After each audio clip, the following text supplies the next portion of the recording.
একটা অচেনা নাম্বার থেকে ফোন আসছে। ফোনটা রিসিভ করলাম। বলল যে আপনি তাড়াতাড়ি থানায় চলে আসুন। আমি বললাম কেন, থানায় কেন? তখন বলল যে একটা মেয়ে আপনার নামে থানায় চিঠি করছে, তাড়াতাড়ি চলে আসুন। অবাক হয়ে গেলাম। বন্ধুদেরকে বললাম দোস্ত দাঁড়া তো, আমি আসতেছি। বাইকটা নিলাম, একটা ফ্রেন্ডের বাইক, মানে হাওলাত নিলাম, আমার নিজস্ব কোনো বাইক নেই।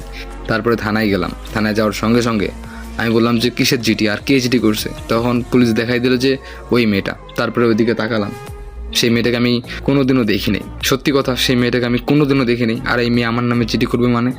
আমি বললাম যে কিসের চিঠি করছেন আপনি আমার নামে, আমি তো আপনাকে চিনি না।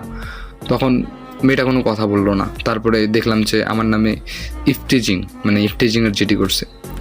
আমি ইফটিজিং করছিলাম, তবে এই মেয়েকে আমি ইফটিজিং করিনি, আর এই মেয়েকে আমি চিনিও না। তবে আমি ইফটিজিং করার মতো অতটা খারাপ ছিল না। একদিন ফ্রেন্ডদের ঠেলায় একটা মেয়ের সঙ্গে ইফটিজিং করছিলাম। যাই হোক, ওগুলো না বলি। আর আরেকটা কথা, আমার নামে যে জিডি করছে, আমার যে হাজতে ঢুকাইলো, আমি যে কাউকে ফোন দিয়ে বলবো যে আমাকে নিয়ে যাও এখান থেকে, এইরকম কোনো মানুষ নাই আমার। বাবা মার কথা যদি বলেন, বাবা মা আমার বাসা থেকেই বের করে দিছে। আমি একজন বখাটে ছেলে, রাস্তায় ঘুরে বেড়াই, আমার চাকরি টাকরি কিচ্ছু নাই, আমি আমার মতো করে চলি, একজন বখাটে ছেলে। এই ছেলেকে কে ভালোবাসবে বলেন? ফ্যামিলি থেকে কেউ না। যাই হোক, কি আর করার, 6 মাসের জেল খাটলাম। 6 মাস পর যখন বেরিয়ে আসলাম, গেলাম বাবা মার কাছে। তবে আমার বাবা মা কিন্তু ভাড়া থাকতো শহরের মধ্যে, যেই বাসায় থাকতো সেই বাসায় গেলাম। গিয়ে খোঁজ করলাম, বাড়িওয়ালা বললো তোমার বাবা মা অনেক আগেই চলে গেছে এখান থেকে। তখন বুঝলাম যে গ্রামে চলে গেছে। তারপর গ্রামে গেলাম। গ্রামে গিয়ে আব্বু আম্মুকে বললাম যে তোমরা হঠাৎ করে এখানে চলে আসছো। তখন আব্বু আম্মু আমার কোনো কথা না শুনে আমাকে বলে যে তোর মতো বেয়াদব ছেলেকে জন্ম দিয়ে অনেক বড় ভুল করছি, 6 মাস কোথায় ছিলি, এখনই আমার চোখের সামন থেকে চলে যা। যাই হোক, অনেক কাহিনীর পরে তারপরেও আমাকে বাসা থেকে তাড়িয়ে দিল। আমার আর কিচ্ছু করার নেই। একটা ফ্রেন্ডকে বললাম যে দোস্ত কোনো রকম থাকার ব্যবস্থাটা করে দিবি, বা খাওয়ার কোনো মতো একটা কাজ খুঁজে নিয়ে আমি এখান থেকে চলে যাব। তখন আমার ফ্রেন্ড বললো যে দোস্ত দেখ, ফ্যামিলি নিয়ে থাকি, এখানে তোর থাকাটা কেমন যেন লাগতেছে, মানে একটু ঝামেলা হবে।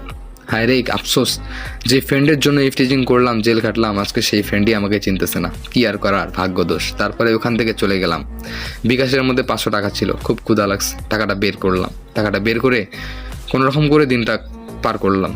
যখন রাত হলো, গেলাম একটা স্টেশনে যে রাতটা কাটাবো।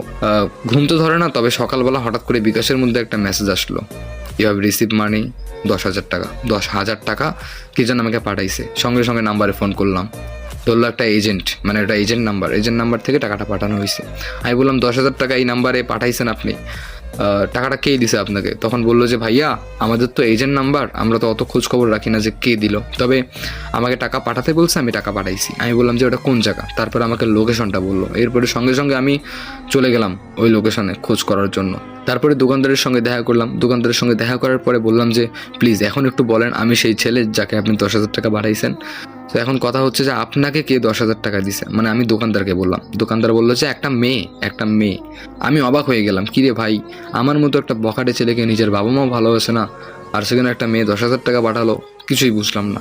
তখন আমি বললাম যে আচ্ছা মেয়েটা কোন দিক থেকে এসেছিল? তখন দোকানদার ডান সাইড দেখাই দিল। তারপর আমি রাস্তা দিয়ে হাঁটা শুরু করলাম, জানি না পাবো কি পাবো না, তবে খোঁজা শুরু করলাম। যে কোনো মেয়েকে বলতেছি যে আপনি কি আমাকে 10,000 টাকা পাঠাইছেন। এরকম তো 5-6টা মেয়ের আছে, আমি থাপড়ও খাইছি। যাই হোক, আপনাদের মনে হয় মাঝে মাঝে বিরক্ত লাগে তাই না, যে আমি গল্পের মাঝখানে অফ করে দিয়ে বলি যে এখানে দেখে আসুন, ওখানে দেখে আসুন। আসলে সত্যি বলতে টিকটকে এত লং ভিডিও আপলোড করা যায় না। আর আপনাদের যদি গল্পটা ভালো লেগে থাকে তাহলে প্লিজ পেজ থেকে দেখে আসবেন। ডিরেক্ট বলি যে গল্প যদি ফুল দেখতে হয় তাহলে পেজে যান। পেজে কারণ আমি ফুলটাই আপলোড দিই, মানে পুরো স্টোরি আপলোড দিই। আর আমার পেজের নাম হলো লাভ ইজ ভয়েস, কোনো রকম স্পেস ছাড়া। আর যদি সার্চ দিতে কষ্ট হয় তাহলে টিকটকের ব্যবহার লিঙ্ক আছে, ওখান থেকে দেখে আসতে পারেন। ধন্যবাদ।